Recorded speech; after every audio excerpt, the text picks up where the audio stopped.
Let's go back to the beginning tonight and tell me what you were doing prior to all this happening and what you did when it all started, when it all went down. I was sitting in the living room watching TV, and my mother came out of her bedroom and said that someone was outside in the cars. And I grabbed the firearm. My dad was sitting at the kitchen table. He went out back. Let me stop you right there. Okay. You're in the living room watching TV. Who else is in there with you?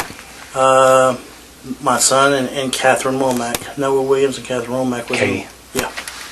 Your dad was in the kitchen? Watching TV in the kitchen. Your mom said something to you? What'd you say? She came out of the bedroom and said that Deanna had called her from the RV and said that somebody tried to get in the RV and was breaking into the car. And what'd you do at that time? I went to my bedroom and grabbed the firearm. Okay.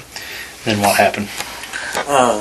Followed my dad out the back door, and my dad says, "Hey, what are you doing in my car?" And the guy tells us, I'll shoot you, is what he yelled out to us.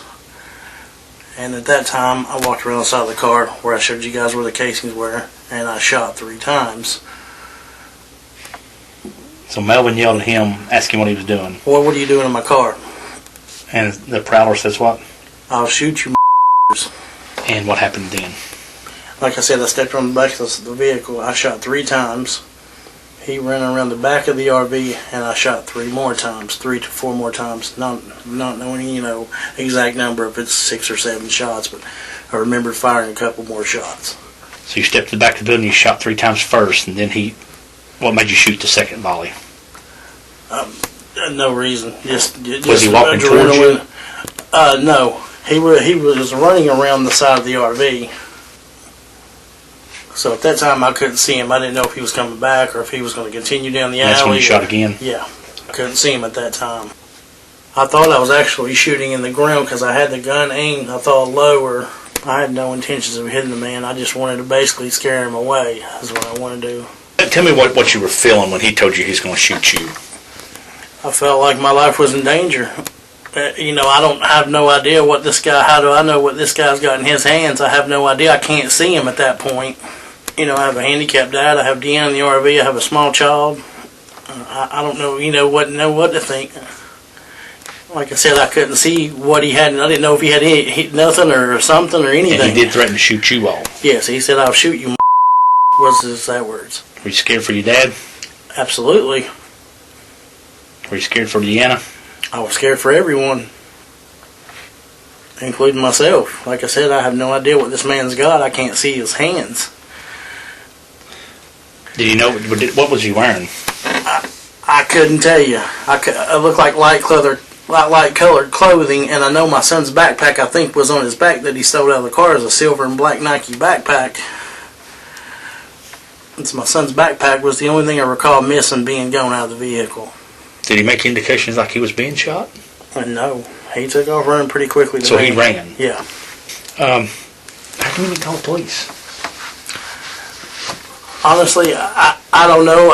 That's a really good question. I guess my first reaction was once I was already out there, I'm in a pickle now. Do I, run back in and call the police? Were you kind of scared you might get in trouble? Yeah, I actually was. And there was another gentleman out there, too, that lived a couple houses down, and I figured, he'd already called the police as well. So you lived there 2 to 3 years. Let's start from tonight and tell me go right from the beginning to what happened.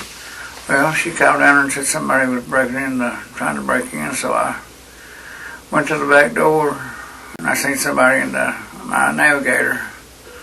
And I opened the door and I said, "Hey, what are you doing?" Hold on just a second. So Deanna called you. Yes.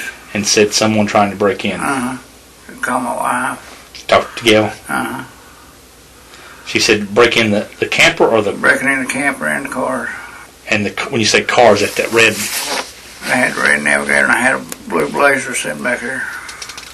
But the Blazer was locked up. He didn't get in it. He didn't get in it? No. So what do you do before you go outside?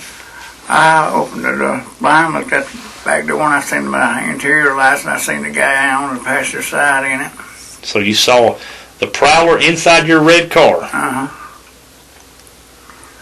Could you tell what he's wearing or anything? It looked like a white T-shirt. I wouldn't swear to it.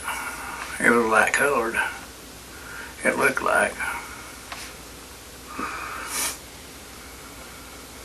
Was your car left unlocked?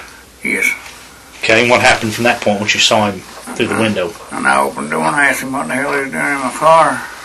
What did he say? And he said something, I can't remember what he said, but I said, hold on a minute. I said, hold on a minute. I said, don't move. And he said, you. And I said, if you move, I'll shoot you. And he said, I'll shoot your goddamn ass back too.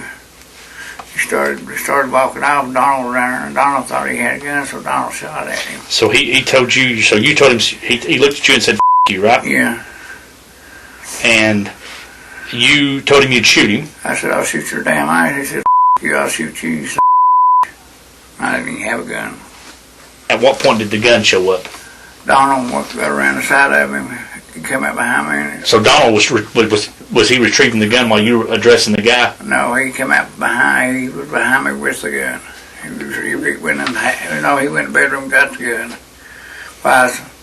Before I went out. So he was getting the gun before you went out. He told me to hold on, don't go out there. And what happened then? Donald shot at him.